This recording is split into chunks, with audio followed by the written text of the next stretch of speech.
या रसूल अल्लाह वसल्लम अलैका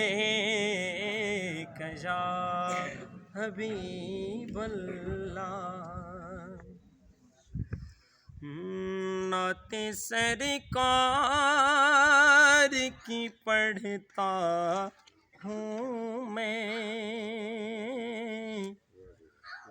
बस इसी बात से घर में मेरे रहमत होगी। नाते सरकार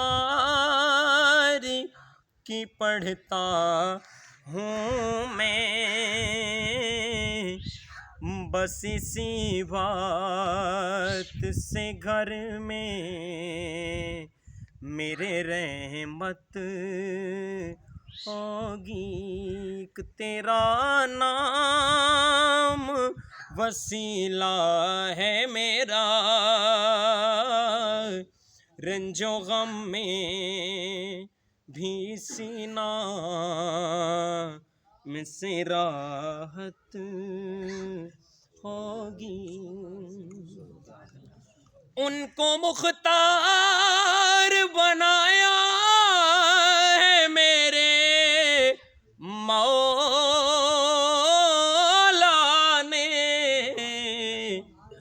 खुल्द में बस वही जा सकता है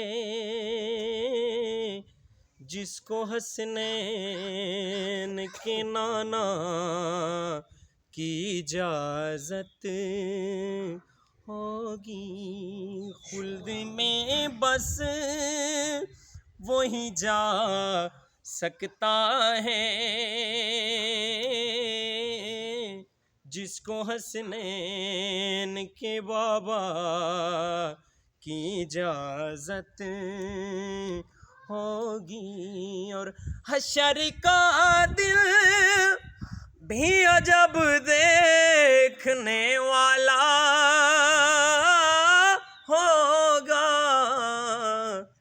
जुल्फ लहरा के वो जब आएंगे, फिर कयामत में भी और कयामत होगी।